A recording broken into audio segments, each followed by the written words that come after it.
The views expressed in the following program are those of the participants and do not necessarily reflect the views of SAUGA960 AM or its management. Live from Toronto to the world. Josh! This is Josh Holiday Live. Talk that rocks. The public needs to be informed. Josh might surprise us. Got an opinion? Dial 647-6YO-JOSH. When you hear him, you're like, what? Josh Holiday Live starts now.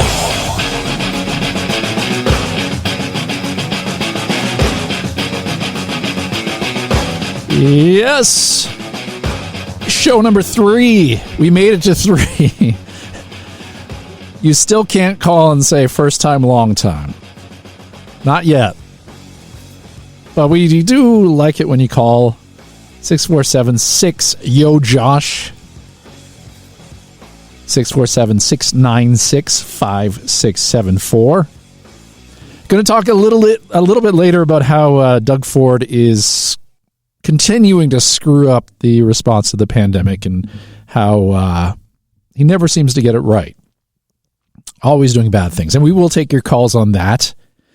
And we also take your pet peeves anytime. If there's something that's bugging you just in general, I like to think of this show as a megaphone, not just for me to get out my opinions and things that bug me, but for you. Rather than complaining to your wife or your friends at work, you can complain to a larger audience via Josh Holiday Live.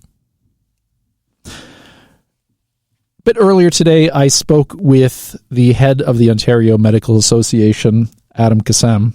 Adam Kassam. That is how you pronounce his name. And the Ontario Medical Association just put out a plan partially geared towards the upcoming election. They're presenting it to the provincial politicians who are running in the next election and are hoping that they will incorporate it into their campaign, if not their thoughts going forward. And that's what we talked about. So let's talk about the Ontario Doctors 5-point plan. I guess first off, why now? Well, we have been, over the past 19 months, dealing with an extraordinary healthcare situation, which is, of course, the COVID-19 pandemic.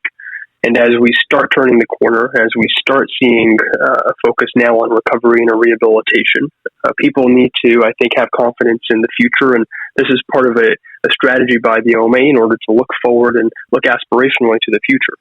And this is why right now we are proud, obviously, to be releasing our platform for the future of healthcare in this province. And there are 5 key areas that we believe require our immediate attention. So let's start. I have the 5 areas. The one that sticks out to me as being super important, and the one that I've heard a lot of people complain about, is reducing the backlog of services and wait times. Well, we think all of the points, of course, are important, but absolutely the pandemic backlog of care, which has now unfortunately grown to approximately 20 million points of care, is a substantial number. That number includes someone's hip or knee replacement that's gone delayed, someone's cataract surgery that's gone delayed, someone's mental health and addictions services that have gone delayed, it's a colonoscopy or a mammogram or another kind of cancer screening that's gone delayed. And so these are significant numbers, and they have an impact, a direct impact on patient care and outcomes. And it's why the OMA has rightfully, I believe, identified this as one of the top priorities for the profession.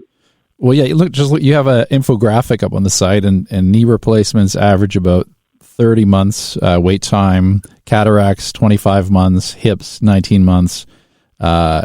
Cancer diagnoses are delayed.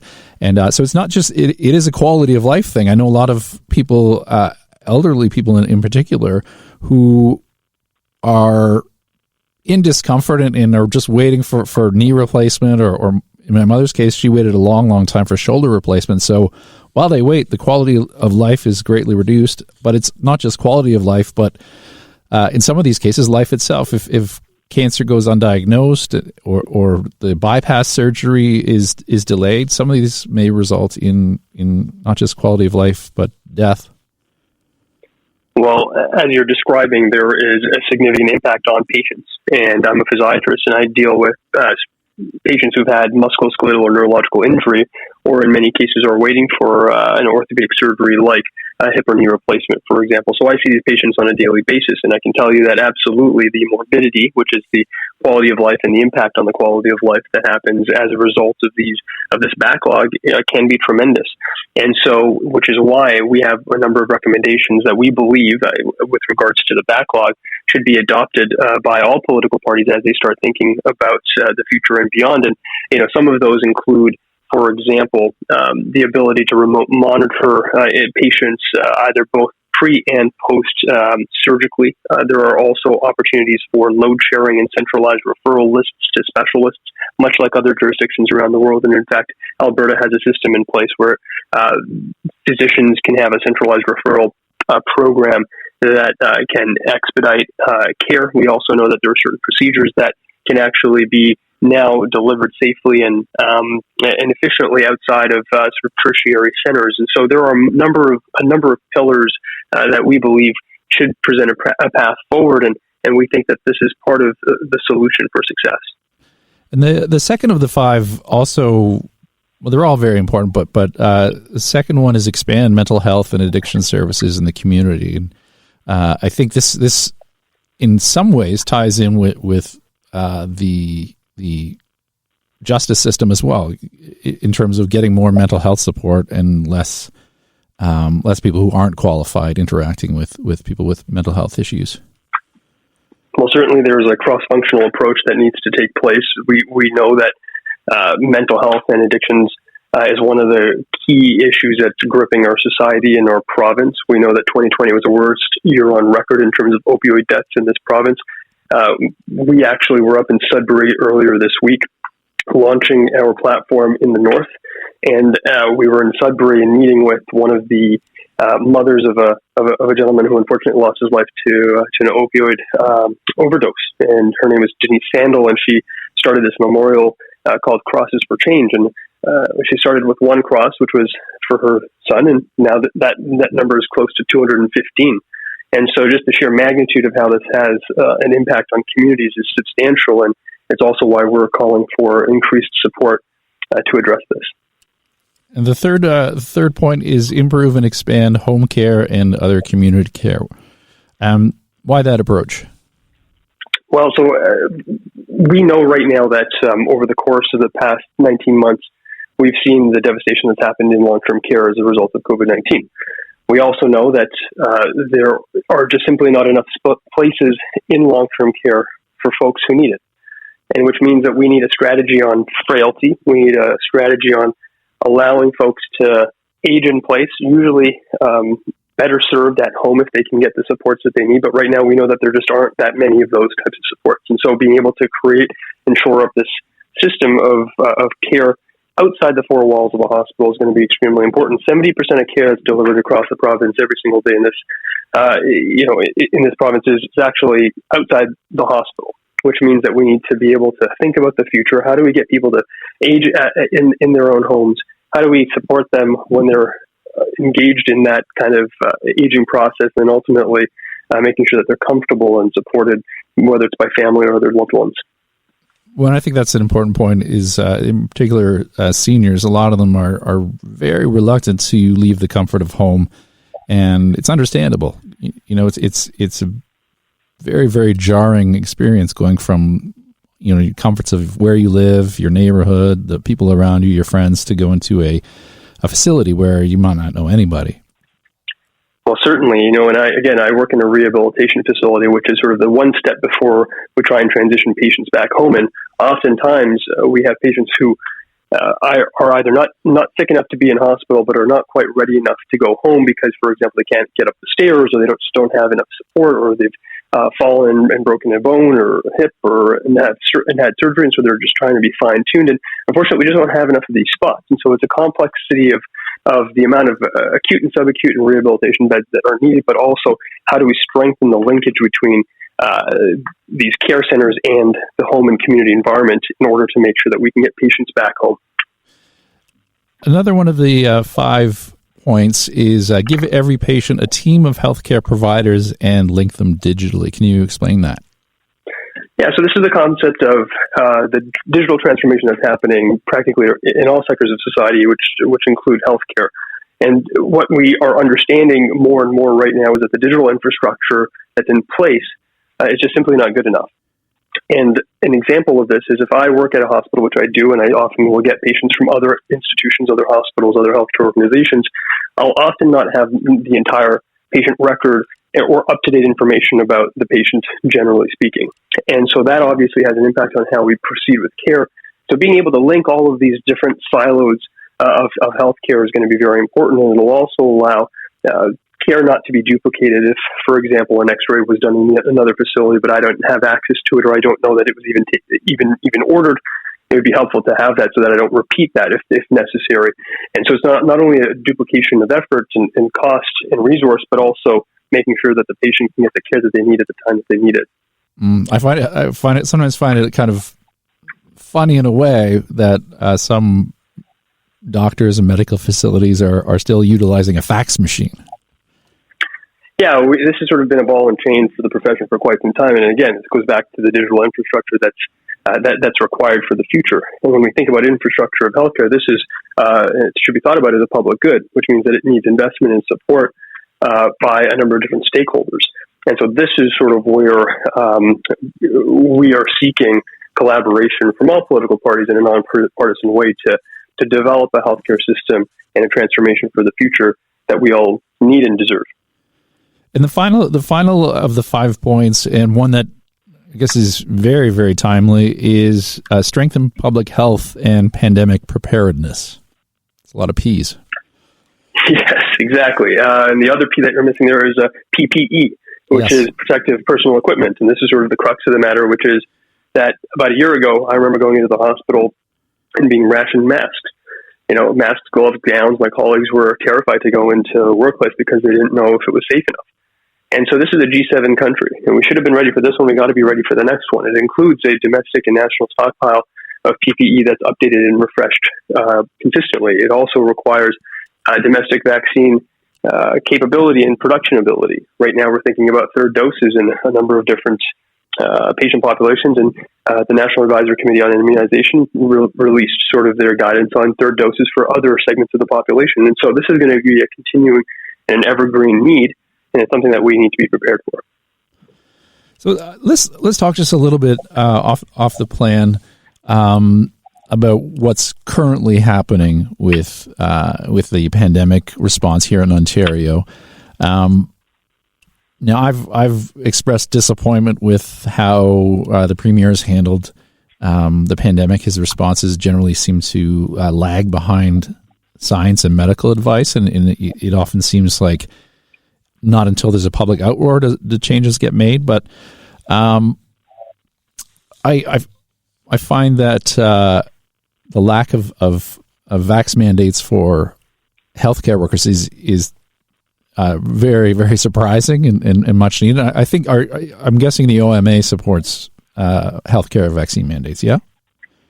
Well, we've been on the record since July calling for vaccine mandates for healthcare workers in healthcare workspaces. Obviously, I'm proud to tell your viewers and your audience that 98% of physicians that we have surveyed, so internally in our own membership, our own association, 98% of doctors are fully vaccinated. And in fact, we're now hearing about the desire for obviously third doses for folks who are greater than 6 months or 6 to 8 months out of their second dose. Mm-hmm. And so physicians have been very clear on this, which is that vaccines work, that they're safe, they've been effective in protecting people or communities, but also restoring the healthcare capacity in our system. And, I understand that there is a tension about health human resources. So if you mandate is that going to put an additional stress on the system that can't afford to lose any more healthcare workers? So I understand where the tension lies, but I still think that at the end of the day, we have to put our patients first, and that requires us to be fully vaccinated. And we're going to continue as physicians to advocate for everyone who is eligible to get a vaccine, and for those who are still on the fence, to reach out to someone who they trust, a healthcare provider, a physician, a pediatrician, as we're thinking about vaccinating 5 to 11-year-olds soon, to get the best information that they can. Yeah, I find it especially healthcare workers who are unvaccinated or don't want to get vaccinated. You're in a medicine and a health profession. You may want to. Maybe it's not the best profession for you if you're not going to follow the science or the medical advice or research. I was just going to say, do you have any sort of opinion on whether school workers should be vaccinated? I know so we have. Sorry, go ahead. Oh, I was going to say, sorry to interrupt you. I was going to say that we've also been calling for education workers to be fully vaccinated. We've called that back, I think, in August. And so our position has been clear that if you're an education worker or if you're a healthcare worker and you're in an environment where there are potentially vulnerable populations of people, so whether that's patients or children, for example, that you should be vaccinated. Mm-hmm. And I know that the education minister likes to trot out 50,000 people will quit, but I don't think that takes into account the number of people who need a mandate as that extra bump to get them vaccinated. I don't think 50,000 people are going to walk out as soon as you announce there's a mandate. I think a large majority of those people will think, okay, it's my job or getting a vaccine, and they'll go ahead and do the smart thing, the unselfish thing, and get vaccinated. Well, I can't comment on sort of the nature of the educational sector or the workforce. Sure. I don't have enough expertise because that's not my area of expertise. But I can say that our organization has been on the record. Now, I wanted to ask a little bit. I see that the College of Physicians and Surgeons Ontario has taken some action against doctors who are both writing not necessarily valid medical exemptions for people and also touting the use of ivermectin to treat COVID. They have their disciplinary panels, but is there any within the OMA? Is there any kind of consequences for doctors that are going against the best COVID advice? So, as you know, the College of Physicians and Surgeons is the regulatory body for the profession. They are responsible for regulating the profession and issuing discipline as they see fit. They have independent committees, and that is the role of the independent regulator. And so that's a better question for the CPSO. The OMA and Ontario's doctors are focused on one thing, which is to deliver the best care possible to our patients. I know that 98% of doctors are fully vaccinated. I have not spoken to a single doctor personally through the many conversations that I have on a near daily basis with our membership and our association for folks who are not vaccinated or who don't have a desire to get the pandemic over with, which is through the proper public health guidance that we are all following. And so we're going to continue to advocate for the best patient care, to follow the science and the evidence.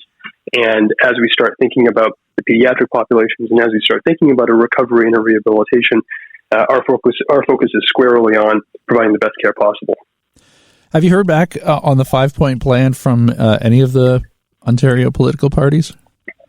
Well, we actually were at Queen's Park on Tuesday delivering the plan hand-delivered to party leaders. And so the feedback has been quite tremendous, I think, so far. I think there's a lot of alignment from all political parties. But, you know, at the end of the day, what we are going to be looking at is whether or not any of the results out of the plans will be had. And so we're going to be looking over the course of the next months and years to see whether or not, and hold our political establishment accountable, again, in a nonpartisan way, to make sure that they are actually adopting these recommendations, which we believe is a roadmap for the future, and working with stakeholders like physicians, like doctors across the province, who have the expertise, the knowledge, and of course the ability to deliver for Canadians and for Ontarians. When I look over the 5-point plan, two of the things that kind of stick out are the need for more money and more manpower. And of course, money-wise, we know where that needs to come from the assorted levels of government. But in terms of more doctors and there being a shortage of doctors and a low doctor-to-patient ratio, where do we find more doctors? How does that happen? So there are three elements when we think about health human resource shortages, at least as it pertains to healthcare and in the case of physicians. The first is to stop the stem of people either leaving the profession as a result of burnout. Burnout has been chronicled over the past 19 months as one of the highest on record since we've been able to start collecting information on burnout. And so how do we improve the environment so that physicians can continue to do their jobs, not feel overwhelmed, not feel burnt out, and ultimately leave the profession? That's the first point of action. The second is to think about how many doctors in the future we're going to be responsible for and need. So we know that in Ontario, we're growing in an aging population. Healthcare utilization is going to grow. We know that right now we have doctor shortages. We are one of the worst countries in the world as far as patients to 100,000 patients to one physician ratio compared to our peer nations. So we need more doctors. The doctor shortage is a real thing. And that means domestically training more doctors, more spots for medical school, but also for residency programs. We were just up in the Northern School of Medicine, which is in Sudbury and Thunder Bay, and they were telling us that they were short 300 doctors in total today. And so this is a dire crisis. So domestically training and retaining individuals with that expertise is going to be important. So ultimately thinking about a pipeline. And then finally thinking about perhaps a global strategy on physician workforce. Mm-hmm. And I guess that means recruiting people who are medical professionals elsewhere, and perhaps it's a shorter amount of work to train them to Canadian standards and get them out there as quick as possible. And doing that in a sustainable way, in a safe way, and making sure that we're doing it thoughtfully and mindfully for the needs of our patients. That is Dr. Adam Kassam. He is the head of the Ontario Medical Association. Chatted with him a little bit earlier today from his office in Toronto. This is Josh Holiday Live, taking your calls at 647-6-YO-JOSH. We're going to come back and talk about Doug Ford and how he's continuing to fail with his response to the pandemic. It's an ongoing thing, and it seems every step of the way he's doing the wrong thing. And I'm pro-vaccine mandates, and I wish he was a little bit more pro-vaccine mandate as well. We'll talk about that in just a bit. In almost 3 decades, we have grown from a mere door-to-door flyer distribution company to a full-service advertising agency. Advertising in print media, radio, TV, digital marketing, etc. Whether you are starting a new venture or you are already in business, we can help you save hundreds or even thousands of dollars in advertising. Don't waste your time and money by using hit and trial methods in advertising. Give us a call. Prime Distribution Network Incorporated, 905-330-4071. That's 905-330-4071. Let's work together for growth. KPA Lawyers is one of Peel Region's most popularly rated law firms on Google, and we assist clients in a wide variety of legal services.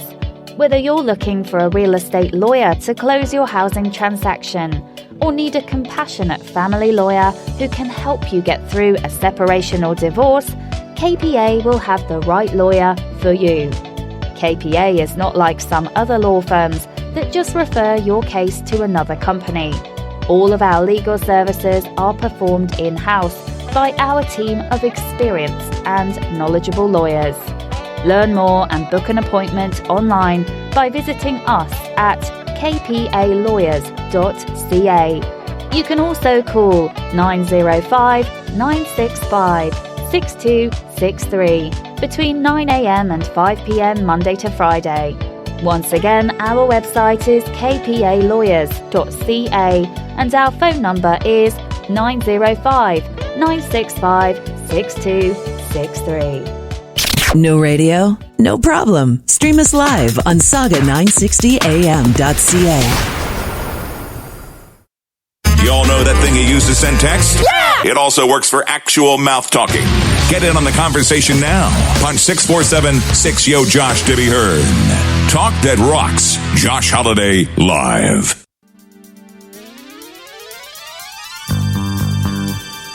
Ooh, yeah, a little bit of cheese. I have no crackers, but I have cheese. Lover boy. Yeah. It is Josh Holiday Live. Taking your calls. 647-6YO-JOSH. I don't want to dwell on this too much because I feel like so far every show of the 2.5 we've done until this exact minute, we've harped on this, but I can't help but express my frustration at how Doug Ford is continuing to mess up the response to COVID. We know that his dopey daughter Krista is a rabid anti-vaxxer and very ill-informed. And she, again this week, was posting weird vaccine conspiracy theories. And it's hard not to think that Dougie listens to his family and takes their views and their well-being into account when he's governing the whole province. And one of the things that he announced this week is, well, by March we'll probably be back to normal, but mid-January, he says, we'll probably not require a vaccine passport after the middle of January. What was it? Why would you say that or even announce that? The only thing I can think of is he's trying to appeal to his dum-dum supporters, the low-information voters that love Dougie, Ford Nation. But essentially that says there's kind of a deadline where, okay, wink, wink, anti-vaxxers, you just have to wait a couple more months and then you can go wherever you want. Just stupid, especially considering the virus is mutating and eventually we'll need booster shots. And I don't see any reason to get rid of a vaccine passport for people who are unvaccinated. It takes away the incentive, and these people should be shunned from society. I'd love to hear from someone who has chosen not to get vaccinated. I'd love to hear your reasoning. But you have to defend yourself with facts. You can call me, 647-6YO-JOSH. The other thing Ford is dragging his feet on is mandating the vaccine for healthcare workers. It's insane. This is a profession that is supposed to be in the business of helping people, keeping people well, following the science, following the best medical procedures. And he's saying he won't put a mandate in place. I know some of the hospital systems have put their own mandates in place, but there needs to be a blanket mandate. To not have that endangers people's health. The other place he's dragging his feet is mandates for school workers. The medical professionals say it should be mandated. Even some of his advisors have said it should be mandated. But their excuse is, well, there's 50,000 people who would quit if we made vaccine mandates for school workers. I think that's wrong. That may be how many people currently are unvaccinated, but it's been shown with mandates, if you put them in place, people tend to get vaccinated. That's why we have them. So that these people have a choice between their job or doing what's right for society. Because that's what it comes down to, essentially, is most of the anti-vaxxers are incredibly selfish. Because they'll often say, "Well, I'm healthy. I'll do this. I'm in charge of my own health." But they don't think about other people. And that tends to be not just for vaccines, but when you think of right wingers, a lot of times it's all about selfishness. Like, well, I don't want to help out other people. I'm in it for me. So yeah, I get really frustrated with this premier, and I hope that when it comes election time in the new year, we remember how poorly he handled not just the pandemic, but how beholden to his corporate interests and his buddies he was even prior to the pandemic. Not good. So that's that. If you are anti-vaxxer and you want to speak your piece, I welcome your call at 647-6-YO-JOSH. It's a Halloween weekend. Woo, scary. I'm a person who wears glasses, and I've never worn contacts. I've tried them, and they're really irritated my eyes because I have a heavy astigmatism, which essentially means that without glasses, everything's kind of a blur. And if I wear contacts, I have to wear toric ones, which kind of aren't exactly the most comfortable. So I've always just worn glasses, and it's sort of limited my costume choices a lot. Some of the costumes I've used, I went as a Hanson brother because I can wear glasses. I went as Waldo from the Where's Waldo books because, again, I could wear glasses, and I just had to wear glasses and a striped shirt and toque. This year, I was quite happy, although I will say I'm not going to celebrate any Halloween activities. I'm not going to any costumed events. I'm still sort of laying a little bit low to not get sick. But there's this show that really, really opened up a whole new world of costumes where I can wear glasses, and that's the Squid Game. And that's a super easy costume. There's a lot of lazy people who sometimes would just find a quirky T-shirt and wear that as a costume, but Squid Game costume is great. It's basically just a really comfy tracksuit with a number on it. And mark my word, if I have some kind of costume or Halloween party this year or next year, I will be wearing a green striped tracksuit with a number on it.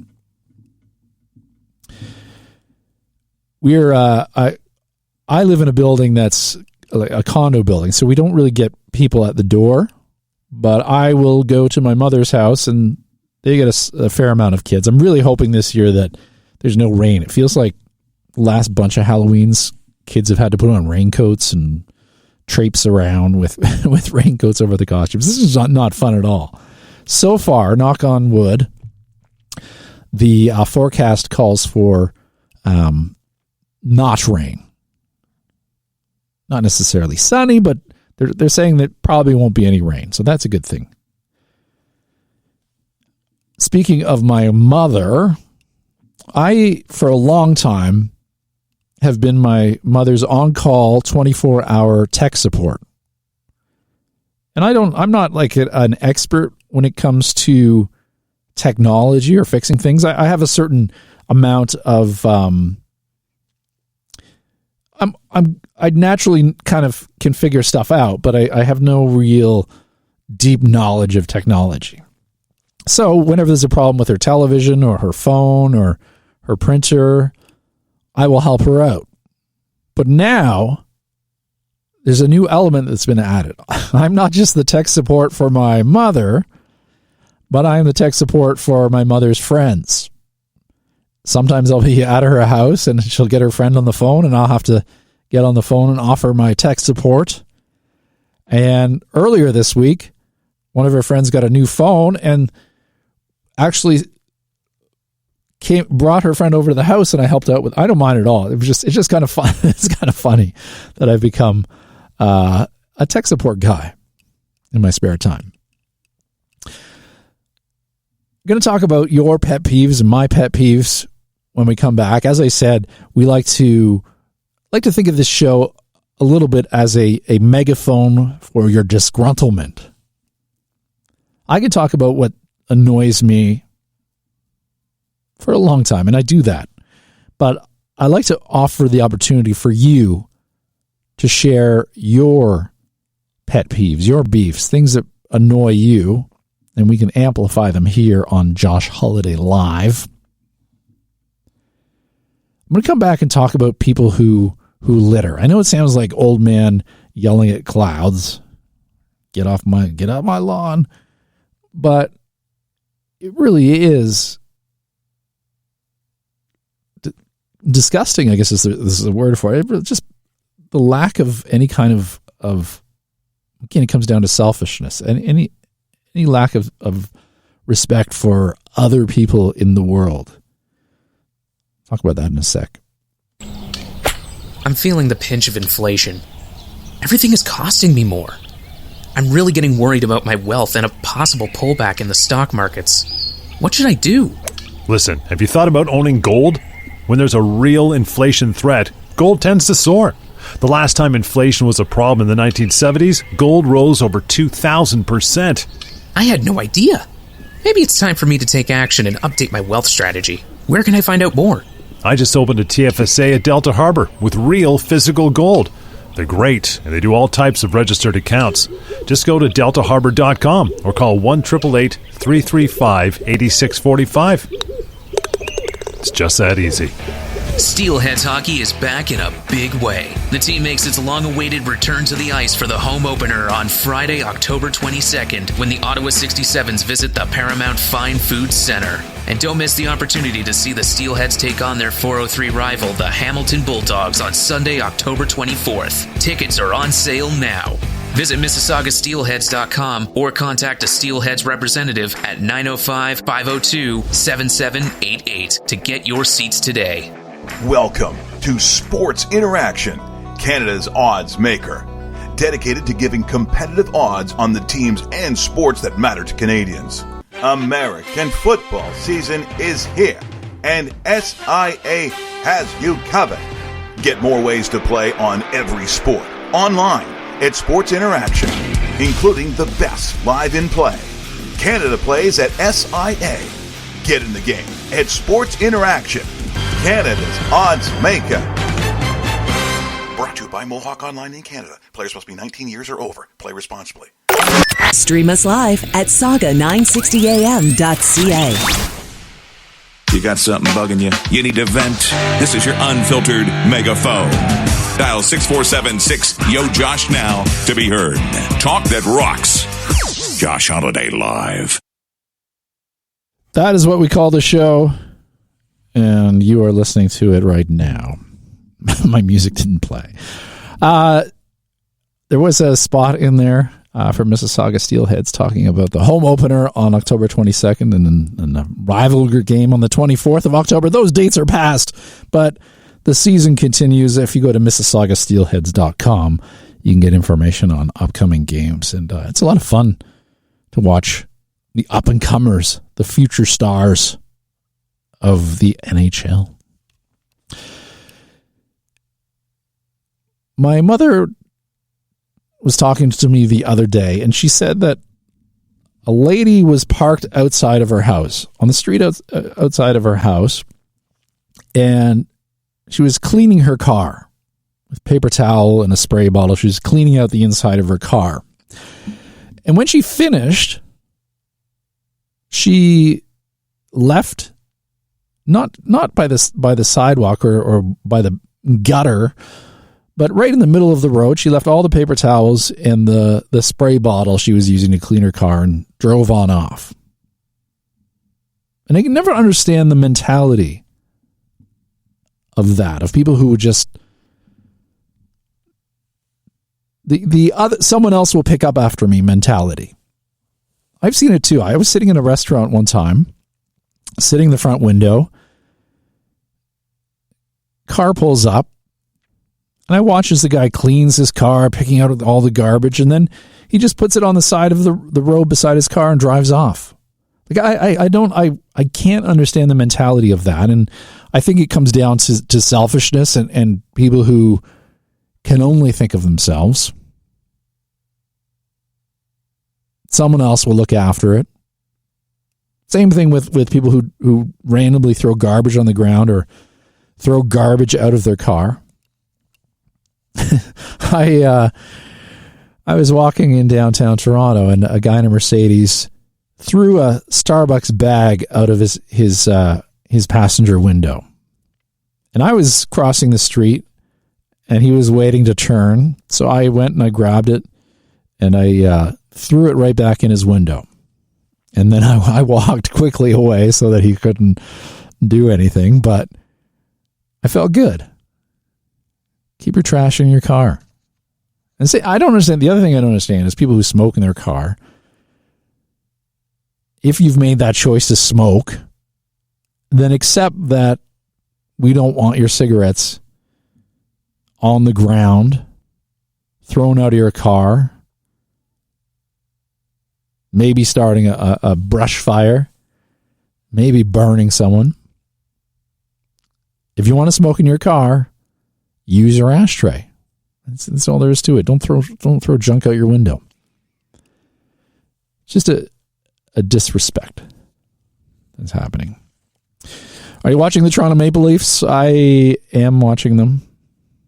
And I am still not hopeful. They beat Chicago, but Chicago had not only not won a game, but hadn't even been ahead for a game until the Leafs played them. But let's see here. Maybe have a caller here. Just wait and see. Let's talk about let's see here.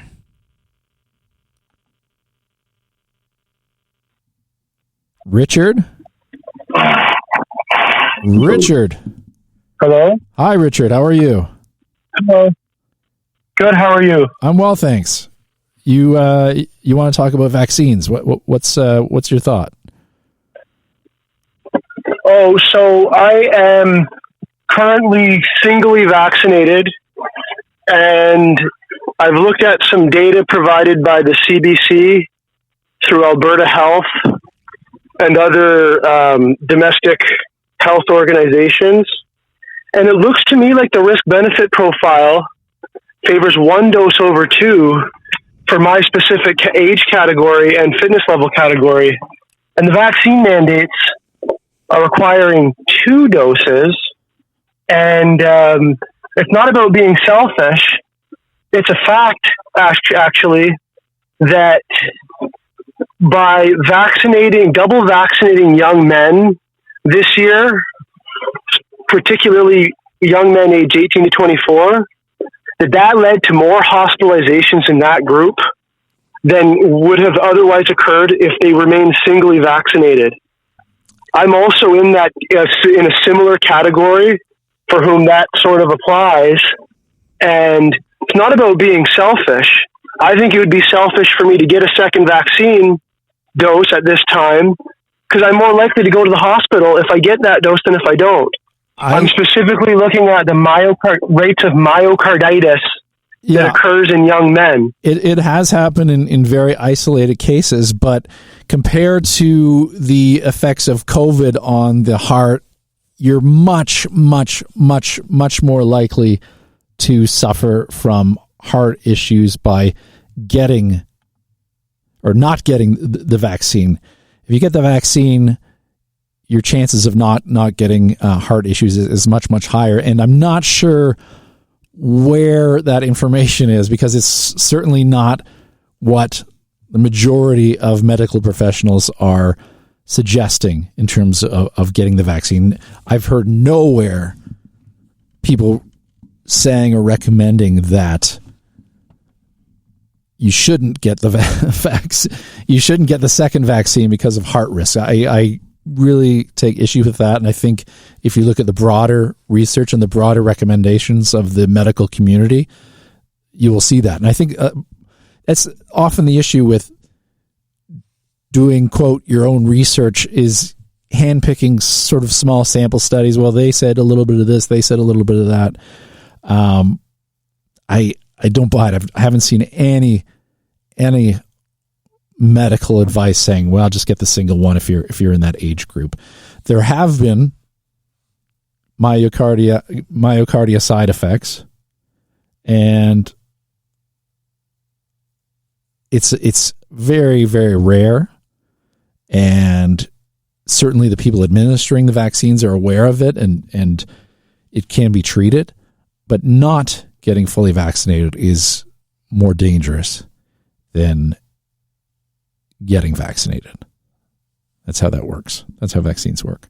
So I have to disagree with you, Richard. And if you want, by all means, email me.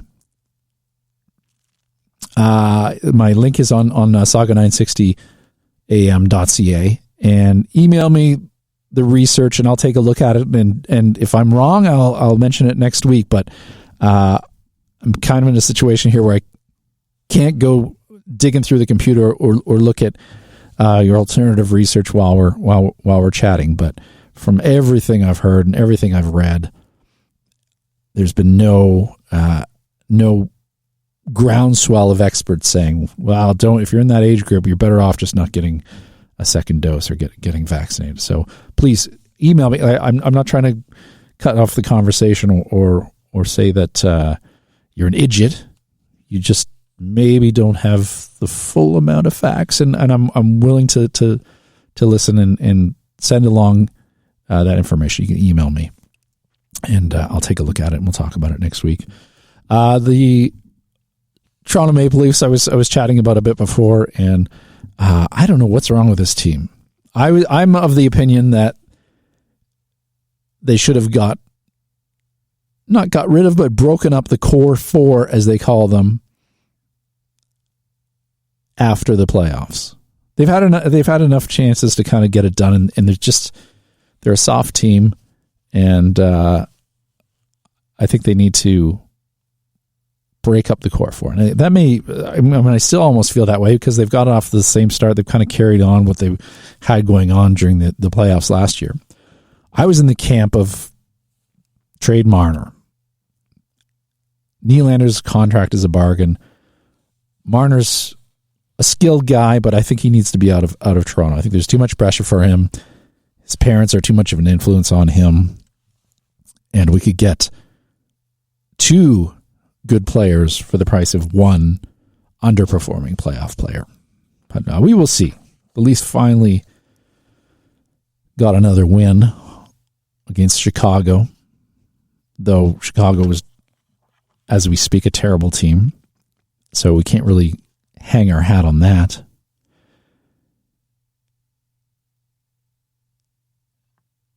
I am also disappointed in... I'm picking small things now to be disappointed in. In this case, I don't like the false hope I get from content warnings before television shows. Sometimes when I'm watching usually it's an HBO show or a Crave show, and they'll have a warning before the show saying, "Oh, there may be nudity, there might be this, sex, nudity." And then you watch the whole show and there's no sex or nudity.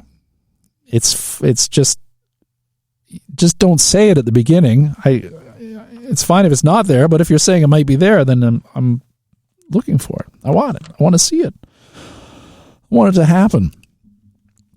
I was really frustrated this week too. Crave, Canada's kind of answer to Showtime and HBO, I had an app on my television, a Samsung television. I know the Crave app was also on Roku, and it was great because you could go on there and it had an interface similar to Netflix where you could see, pictures of the shows in squares. You could pick your favorites and set everything up. And then this week, Crave announced that, we're not doing that anymore. We're offering a Crave app on phones and tablets. And I get the sense that it's not a case where they'll have technical permissions for you to stream it to your television, which is really frustrating. So now I have Rogers Cable, and they have Crave as part of their package. You go to a channel and then you go through their menus, but the menus are so prehistoric. It's like you pick the show, then go over, pick the season. It's very, very no frills. It's almost like MS-DOS. And I don't understand why when they have a good thing, these companies change it. I remember a couple of years ago, Rogers had a great feature where if you were out and about and say you forgot to record something like your favorite show or maybe the hockey game, you were at work and you knew you were going to come home late, you could go on your telephone and access your PVR and set it to record shows from your telephone, which is great. That's like a great modern feature. And then at some point, Rogers just decided, we're not going to have that feature anymore. I don't get it. Why would they get rid of it? Anyway, that's my frustrations. If you're frustrated, you can call the show anytime you like. 647-6-YO-JOSH. Richard, I look forward to your email. And if you go to the website, SAUGA960am.ca, you go to the show page. There's all kinds of links there. You can go to the website. You can go to the Twitter, Instagram, email, phone. It's all there under the Josh Holiday Live profile. And you can get in touch that way. And the other thing that's good, I think, is with the telephone number, 647-6-YO-JOSH, after the show ends at 4 o'clock, coming very soon, you can still call that number and leave a voice message if you have a complaint or you have a succinct thing you want to say. And there's a great possibility we will play it on next week's show. The other thing you can do is if you send a text to that number, 647-6-YO-JOSH, which works out numerically to 647-696-5674. If you send a text, when the show begins again next week, you'll get a little text reminder to your phone to call in.